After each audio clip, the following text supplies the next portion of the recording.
दोस्तों, एक लड़का जिसकी उम्र 45 साल के आसपास हो जाती है, पर अभी तक उसकी शादी के लिए कोई रिश्ता नहीं आता। यह सोच करके वो लड़का अक्सर परेशान रहता है।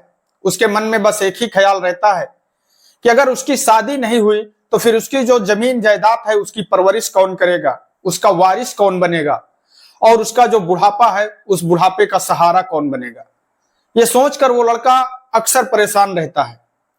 तभी उसे पता लगता है कि एक जगह पर एक बहुत पहुंचे हुए बाबा आए हुए हैं और वो उन बाबा के पास में जाता है। वो बाबा से एक सवाल करता है, अपने दिल की पीड़ा बताता है। बाबा से कहता है कि बाबा जी, हमारी उम्र लगभग 45 वर्ष के आसपास हो गई है और हमारे पास में काफी धन दौलत है, 18 एकड़ जमीन है, पर अभी तक हमारी शादी नहीं हुई है।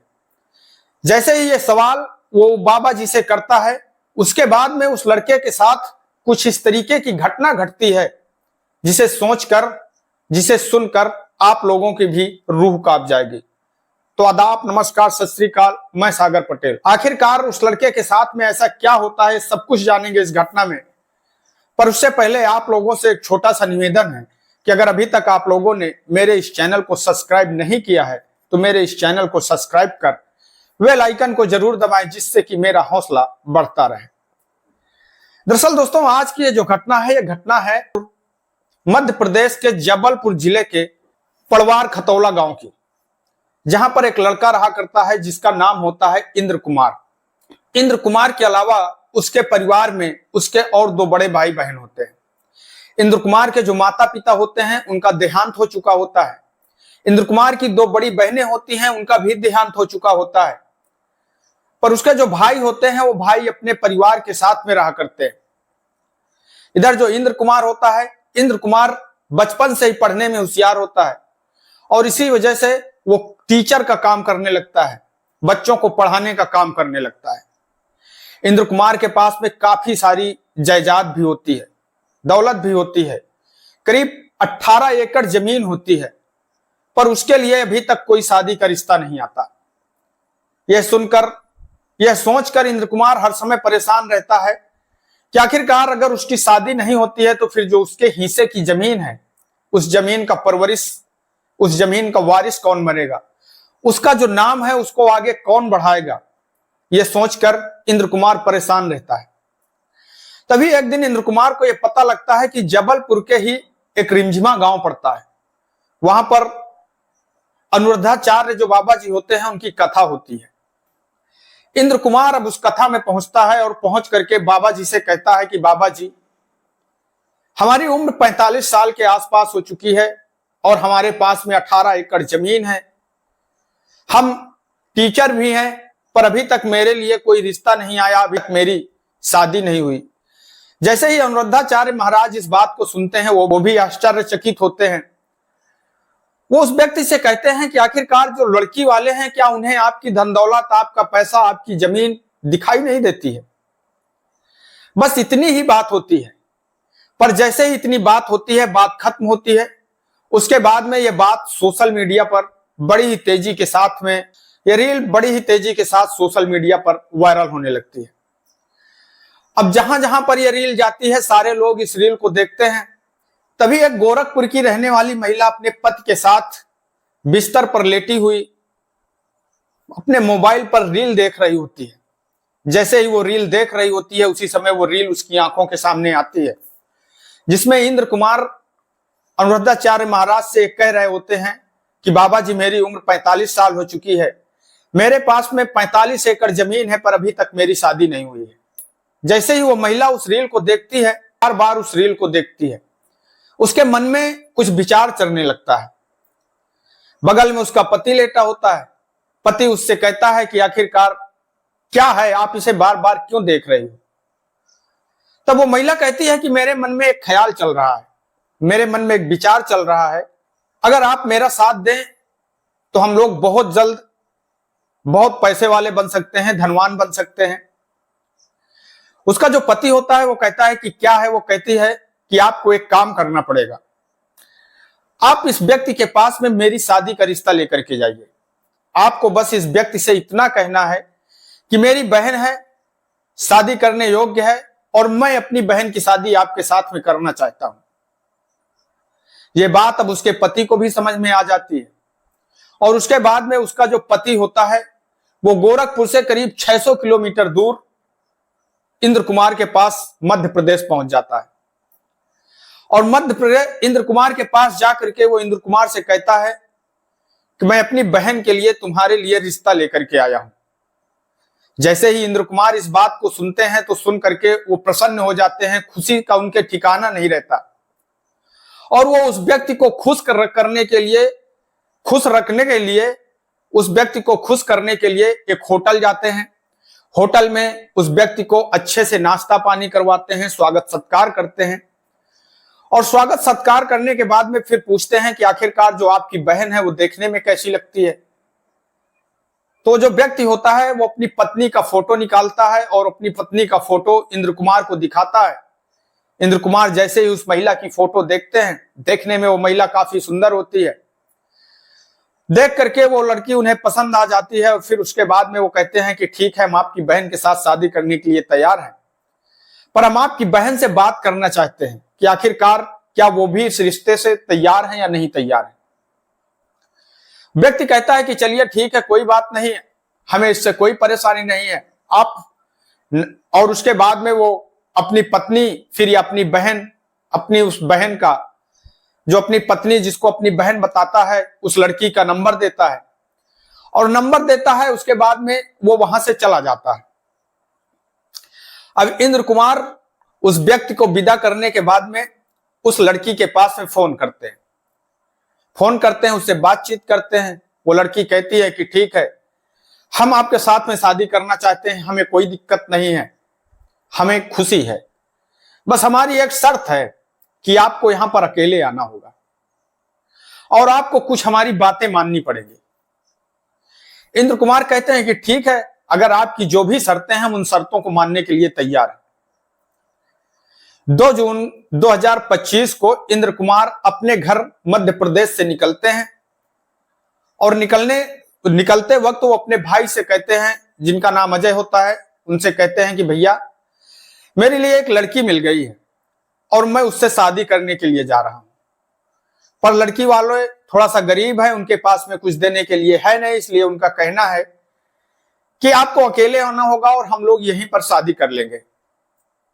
उनके जो भाई होते हैं कहते हैं कि ठीक है, अगर आपको ये रिश्ता पसंद है तो आप जाइए और अपनी शादी कीजिए। इंद्र कुमार वहां से अपने घर से करीब 1,00,000 के गहने लेकर के वो सीधे गोरखपुर पहुंच जाते हैं।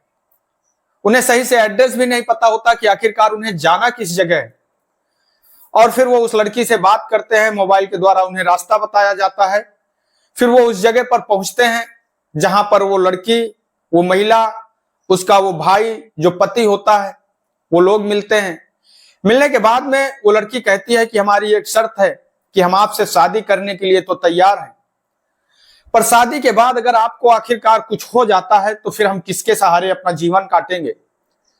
इसलिए मेरी एक शर्त है आपको कि आपको सबसे पहले ये लिखना पड़ेगा कि अगर आपको साथ कोई भी अनहोनी हो जाती है तो उस हालत में जितनी भी आपकी संपत्ति है, जितनी भी आपकी जमीन है, वो सारी मेरी होगी।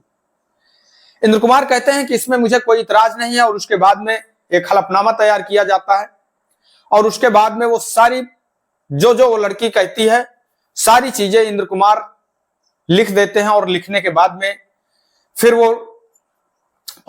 बाद वो लड़की और उसका पति इंद्र कुमार को एक होटल में ले जाते हैं, गोरखपुर के एक होटल में ले जाते हैं और होटल में रूम के अंदर इंद्र कुमार के साथ में शादी संपन्न होती है।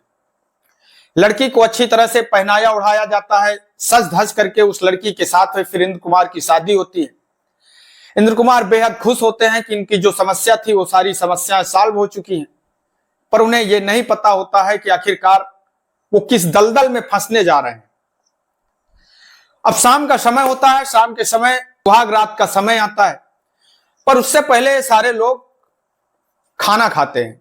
उसी होटल में खाना मंगाया जाता है और उसके बाद में सारे लोग खाना खाते हैं, पर जिस खाने को इंद्र कुमार खाते हैं उस खाने में कुछ ऐसी चीज मिली होती है जिसे खाने के बाद में उन्हें नींद आने लगती है और जैसे ही नींद आती है अब वो महिला, उसका जो पति होता है, जो भाई बन के वहां पर जाता है, और उनका एक दोस्त होता है जो उस गाड़ी को ड्राइव कर रहा होता है, जिसका नाम होता है शमसुद्दीन। वो तीनों लोग मिल करके इंद्र कुमार को गाड़ी में बैठाते हैं और बैठाने के बाद में वो सीधे गोरखपुर से कुशीनगर पहुंच जाते हैं और कुशीनगर के जंगल में जा करके वो इंद्र कुमार के ऊपर चाकुओं से हमला कर देते हैं। और कई बार उसके बाद जब चाकुओं से हमला करते हैं, अब इंद्र कुमार की जो सांसें हैं वो थम जाती हैं और फिर जब वो आखिरी चाकू मारते हैं तो जो चाकू होता है वो इंद्र कुमार की गर्दन में फंस जाता है।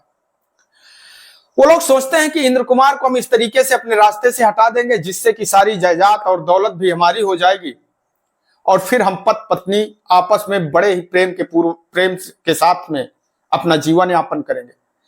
पर उन्हें यह पता नहीं होता है कि शायद वो जो करने जा रहे हैं वो गलत है और क्राइम कितनी भी होशियारी के साथ में किया जाए वो एक न एक दिन लोगों के सामने आ ही जाता है। उसके बाद वो लोग इंद्र कुमार की लाश को उन झाड़ियों में फेंक करके सीधे गोरखपुर आ जाते हैं। एक दो दिन का समय बीतता है। एक दो दिन समय बीतने के बाद में कुछ लोग जो बकरियों को चराया करते हैं, जब वहां पर पहुंचते हैं अपनी बकरियों को लेकर के, तो देखते हैं कि झाड़ियों के अंदर एक व्यक्ति की लाश पड़ी हुई है जिसकी गर्दन में एक चाकू फंसा हुआ है। यह देख करके जो महिला होती है उसकी चीखें निकल जाती है और उसकी चीख को सुन करके जो आसपास के लोग होते हैं वो सारे लोग इकट्ठा हो जाते हैं। जैसे ही लोग इकट्ठा होते हैं, अब जो वहां की सभासद होती है उनको ये सूचना मिलती है, वो भी मौके पे पहुंचती हैं। मौके में पहुंचने के बाद में पुलिस को तत्काल सूचना दी जाती है, पुलिस भी मौके पर पहुंचती है।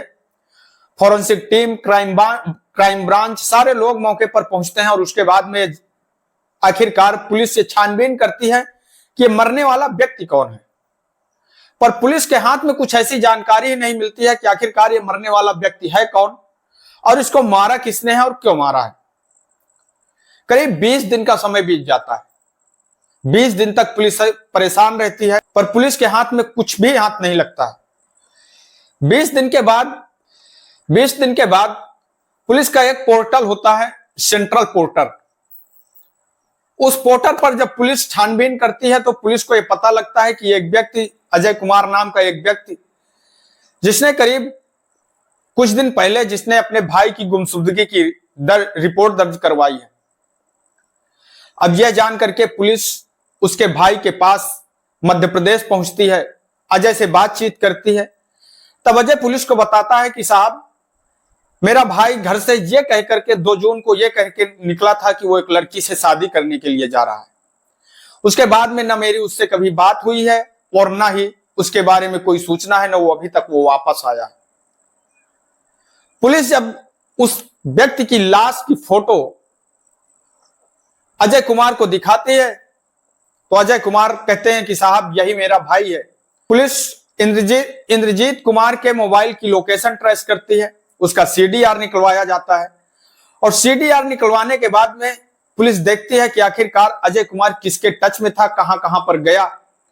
मोबाइल की लोकेशन से पता लग जाता है कि अजय कुमार एक लड़की से इस नंबर पर बात करता है।